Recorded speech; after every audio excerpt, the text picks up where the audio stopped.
Bessa, bem-vindo todas as quintas-feiras aqui no Tarde Livre. Obrigada pela participação. Doutor Marcos Bessa, todas as quintas, você sabe, fala aqui no Tarde Livre sobre reprodução assistida, sobre ginecologia, obstetrícia. Hoje vamos falar sobre HPV. Mas eu não poderia deixar de passar essa notícia que foi divulgada amplamente ontem nos jornais, na internet, sobre a questão dos pesquisadores que estão produzindo sêmen em laboratório, espermatozoide no laboratório, né? E aí o pessoal já começa a pensar, daqui a pouco estão clonando pessoas, mas na verdade o principal objetivo é para a reprodução assistida de homens, de casais que têm problemas de quantidade de esperma, é isso, doutor? Bem-vindo. Tudo bom, senhora? Boa tarde. Tá funcionando? Vai, pode falar. Na verdade, assim, a ideia de produção de espermatozoide seria principalmente para a produção autóloga, ou seja, para uso próprio. É um indivíduo que, por um motivo de doença qualquer, passou a ser azospérmico, ou seja, não tem espermatozoides, ele poderia utilizar-se, através de células tronco-embrionárias, tentar produzir seus próprios espermatozoides. Naturalmente que uma notícia dessa é bombástica, chama muito a atenção, mas ainda muito experimental, né? São, digamos, primeiros passos. Tudo que diz respeito ao estudo com células tronco-embrionárias sempre busca produzir células para transplante, órgãos que você precisa para transplante. E a gente sabe que as células tronco-embrionárias ou células tronco de cordão umbilical, quer dizer, qualquer que seja a origem, seja a célula tronco produzida no indivíduo adulto, porque basicamente existem três fontes: as células embrionárias de embriões de laboratório de reprodução assistida, do próprio indivíduo adulto, por exemplo, da medula óssea do indivíduo, e células de cordão umbilical. Então a ideia seria conseguir produzir espermatozoides a partir de uma dessas fontes, de preferência fonte do próprio indivíduo, por exemplo, no caso da célula tronco adulta. Mas ainda tudo muito em estudo, digamos, de laboratório. Então vamos ter que tentar fertilizar um óvulo com esse sêmen produzido para saber se realmente é produzido um feto. E aí vai ter uma outra polêmica com a igreja, né? Que a igreja vai, é uma forma artificial de vida e tal. São muitas questões que envolvem, né? Mas é uma esperança para quem tem, quem já tentou várias vezes e não conseguiu. Claro, para homens que não produzem espermatozoides, se chegar uma técnica que possa ser disponibilizada para uso clínico, é um avanço fantástico. Realmente, agora é preciso deixar claro que tudo isso ainda está em fase experimental, em fase de laboratório, ainda não está disponível para uso clínico. Isso só ficaria à disposição daqui a quanto tempo? 2 anos? É imprevisível, eu acho que mais tempo. Acho que não dá para você ter, digamos, essa evolução num tempo tão curto, Soraya, porque é uma evolução muito grande. Você, digamos, o indivíduo... É uma evolução e revolução também, Exatamente, né? Porque vamos dizer que você não tem espermatozoide. Você aspirar, digamos, medula óssea aqui do osso externo, colocar isso em cultivo embrionário e crescer espermatozoide é um avanço, uma grande revolução, de fato. Então, acho que ainda tem muito tempo até chegar disponível para uso clínico. E com relação a... Já que a gente falou na semana passada sobre reprodução humana, né? Os parâmetros que são realizados nos Estados Unidos. Então, os casais de homossexuais femininos, né? Elas poderiam utilizar esse tipo de recurso para a fecundação das duas parceiras? Na verdade, no caso do... Já que nos Estados Unidos é mais liberado, né? Mas na verdade, assim, o casal homossexual feminino, e aí no caso são as duas mulheres, não tem espermatozoide, não tem como ter. O problema hoje é mais simples de resolver. Por quê? Porque você pode se utilizar de bancos de sêmen. Porque o que a gente colocou na semana passada, assim, das dificuldades no Brasil, da lei brasileira, mas a lei brasileira, nesse aspecto, a normatização do Conselho Federal, ela é muito tranquila. Ou seja, casais homossexuais femininos que queiram ter filhos, não há previsão de proibição de uso de banco de sêmen. Aí é uma questão mais filosófica, mais no aspecto da bioética. Mas se um casal homossexual feminino hoje quer tentar uma gestação inseminando uma das parceiras com sêmen de doador, isso pode ser feito do ponto de vista técnico e do ponto de vista da disponibilização do sêmen. Você tem bancos de sêmen onde você pode escolher o doador. Né? Você não tem a identificação do doador, mas você tem as características físicas do doador. Você tem o tipo de sangue, a altura, cor do cabelo, a origem de raça, étnica. Você tem religião, você tem hobby, tem uma série de características do doador. E isso você consegue acesso a esse sêmen de forma muito rápida e fácil. Se você quiser um sêmen, em 48 horas você tem esse sêmen disponível. Ainda em relação a essa questão da infertilidade masculina, a Ana Clara, eu não sei se esse é o verdadeiro nome dela, mas ela se identifica como Ana Clara de Mossoró. Ela pergunta se a possível causa da infertilidade masculina pode estar relacionada ao uso da droga finasterida. O esposo dela usa por conta de um tratamento para calvície e está com a diminuição do número de espermatozoides. Ela quer saber se pode acontecer, o que é que faz nessa situação, se é possível reverter. Pronto. Muito se pergunta quais as causas da infertilidade masculina. Grande parte das vezes você não tem causa. Das causas que você pode detectar, as drogas lícitas e ilícitas, quer dizer, drogas para hipertensão, drogas para diabetes, drogas, no caso, a finasterida, que é para calvície, e as drogas ditas ilícitas, como a maconha, a cocaína. Todo tipo de droga, todo agente farmacológico, em tese, poderia influenciar na espermatogênese. Então, existe uma quantidade muito grande de drogas que podem influenciar na espermatogênese. A finasterida é uma delas. A vantagem, no caso da finasterida, é que geralmente é reversível. Você suspende a finasterida, com algum tempo, a questão de meses, você já pode ter um retorno, uma melhora no padrão de sêmen. Alguns casais têm dificuldade para engravidar, com a suspensão da finasterida, em 3, 4 meses, você já tem gravidez. Agora vamos falar sobre o HPV, né, que é o nosso tema principal de hoje.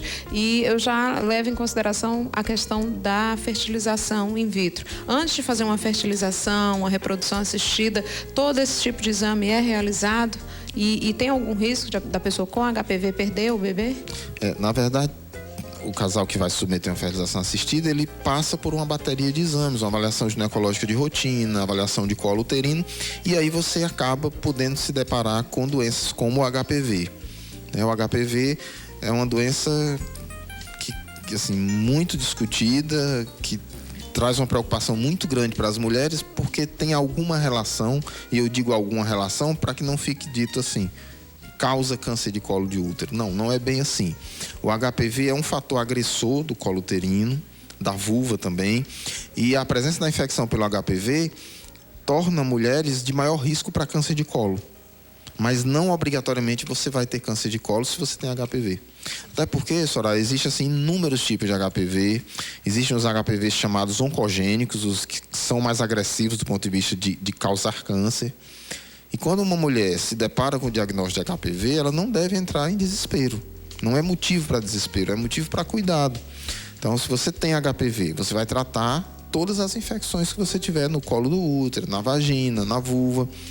Lesões de colo, feridas no colo do útero, devem todas ser tratadas. Isso tudo dificulta uma gravidez? Também dificulta tudo isso uma gravidez. Quer dizer, são fatores vaginais, cervicais, quer dizer, do colo do útero, que podem atrapalhar uma gravidez.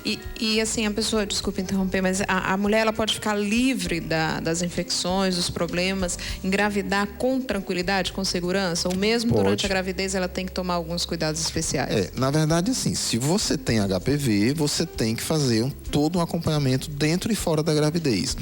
Por quê? Porque como o HPV é um vírus, e aí ele depende muito da imunidade do indivíduo, ou seja, se você está com as defesas baixas, ele pode aparecer.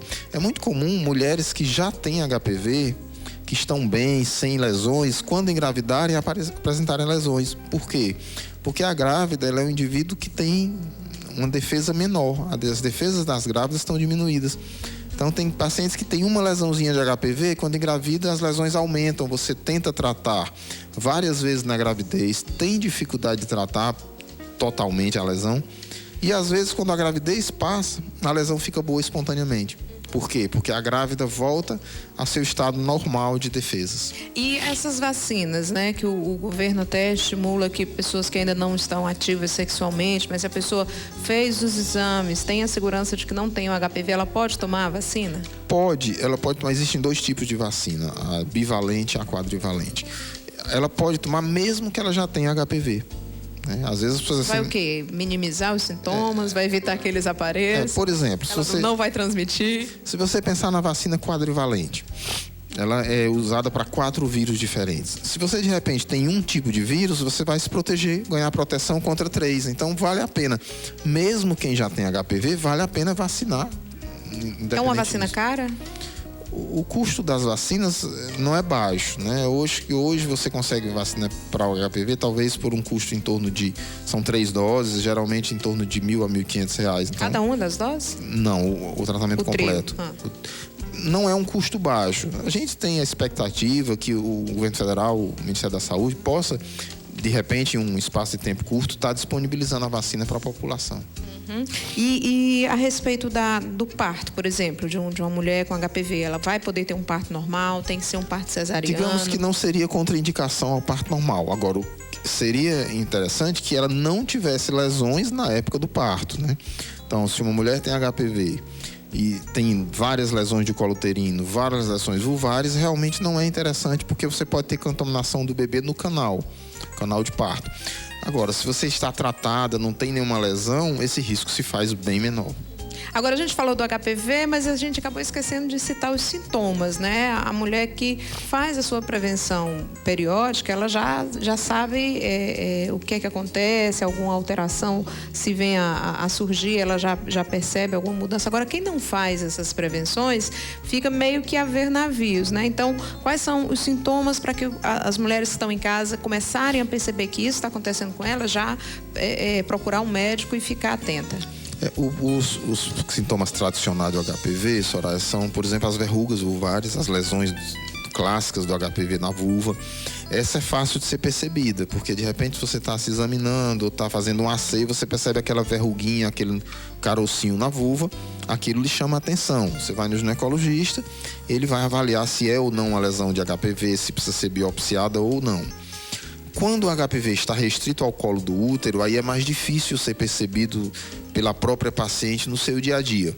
Por quê? Porque a lesão de colo ela não é visível muitas vezes. Às vezes é uma lesãozinha plana, é uma manchinha que está dentro da vagina. Corrimento, né? Um tipo de... Às vezes não. Às vezes você tem infecções associadas, Gardnerella, fungos. Quando você tem infecções associadas, é muito comum a paciente ir ao ginecologista por causa de uma inflamação na vagina, que não é pelo HPV. E quando vai fazer seu exame ginecológico, se encontra o HPV. Então, as infecções associadas ao HPV, muitas vezes fazem com que a paciente chegue no ginecologista e tenha o diagnóstico.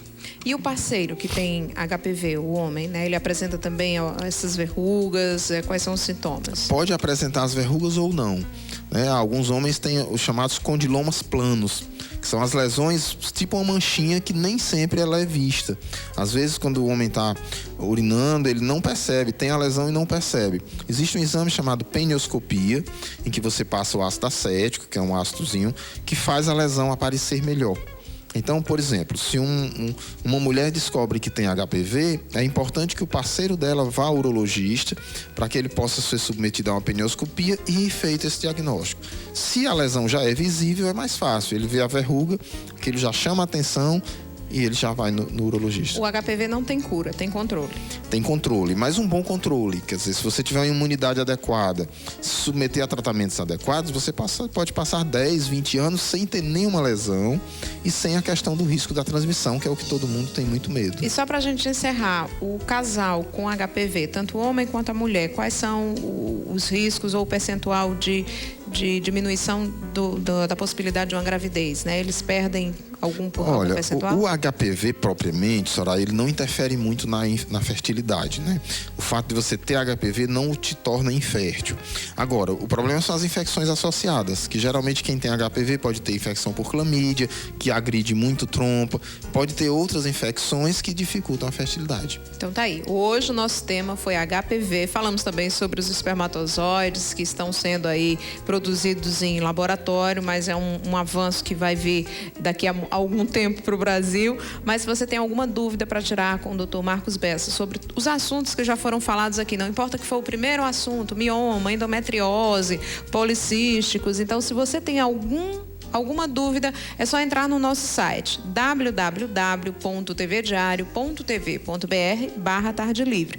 No site do Tarde Livre, você encontra lá o Quem Faz. Você vê a foto do Dr. Marcos Bessa e encontra aí os telefones para conversar com ele pessoalmente, tá certo? Por falar em telefone, se você quiser ligar pra gente, 3278-8922 para você deixar sua pergunta também, tá bom? Então até semana que vem, Dr. Marcos. Até lá, Soraya. A gente se encontra então. Olha, vou rapidinho pro intervalo e daqui a pouco tem doutora Zenilce Bruno tirando dúvidas aí sobre sexualidade.